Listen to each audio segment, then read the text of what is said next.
যতবার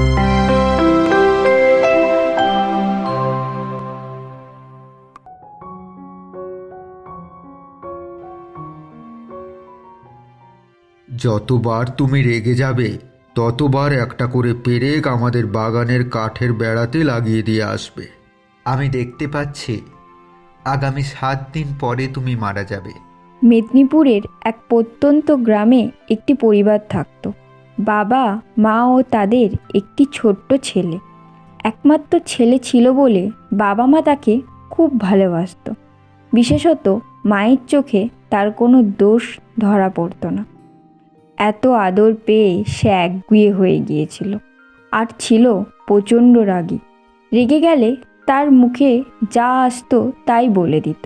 সমবয়সী ছেলেদের সাথে মারপিট করত।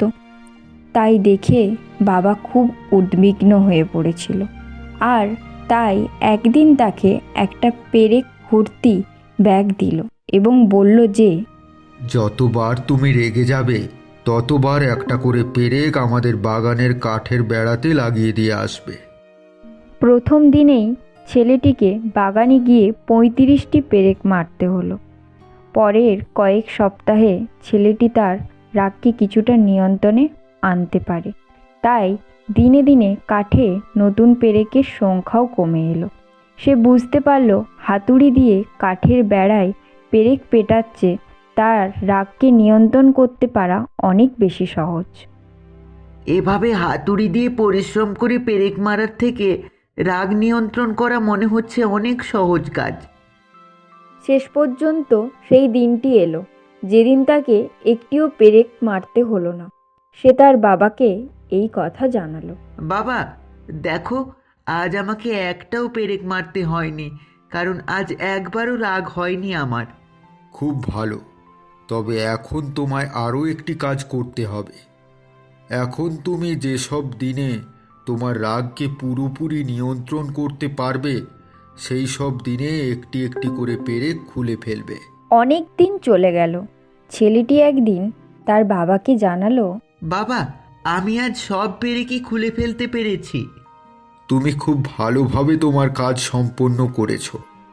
এখন তুমি তোমার রাগকে নিয়ন্ত্রণ করতে পারো। কিন্তু দেখো, প্রতিটা কাঠে পেরেকের গর্তগুলো এখনো রয়ে গিয়েছে। কাঠের বেড়াটি কখনো আগের অবস্থায় ফিরে যাবে না।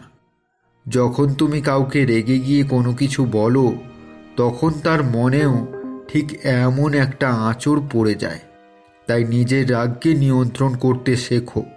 মানসিক ক্ষত অনেক সময় শারীরিক ক্ষতের চেয়েও অনেক বেশি ভয়ঙ্কর হতে পারে। তোমাকে গৌতম বুদ্ধের এক গল্প শোনাচ্ছি।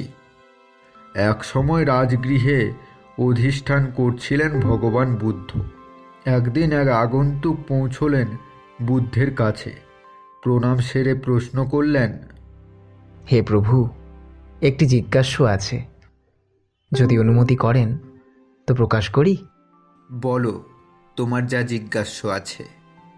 প্রভু, আপনি কখনোই উগ্র হয়ে যান না, ক্ষিপ্ত হয়ে কাউকে কোনোদিন কটু বাক্য অবধি বলেন না।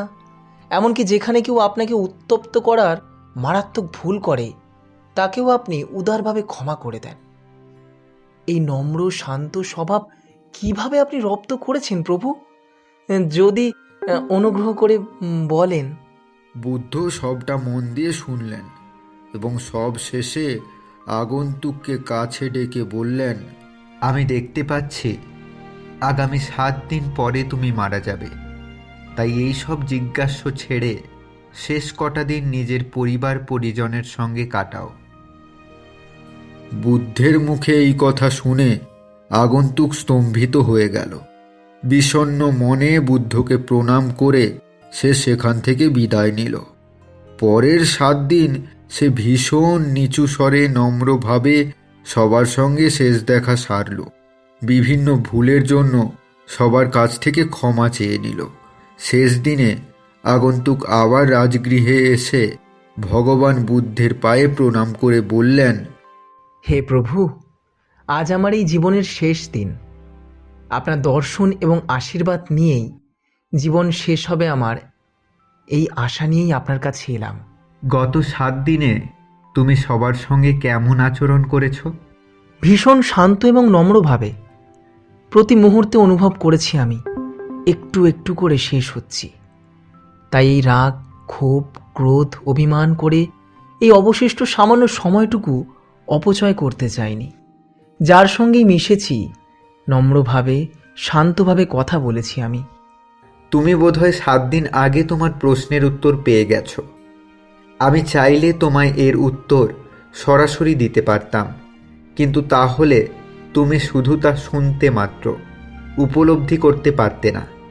এই জগতে আমরা সবাই ক্রমশ ফুরিয়ে আসছি। কেউ বলতে পারে না কবে সে চিরদিনের মতো থেমে যাবে। তাই যতটুকু বেঁচে আছি ভালোবেসে, শান্তিতে আর ক্রোধহীনভাবে যাপন করাই বাঞ্ছনীয়।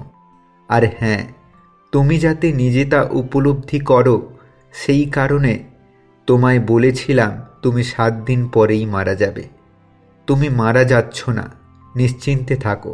ধন্য তুমি প্রভু, আমার চোখ খুলে দিলে তুমি। তাহলে বুঝলে তো ক্রোধকে নিয়ন্ত্রণে রেখে বাঁচার মধ্যে কত আনন্দ, কত সুখ।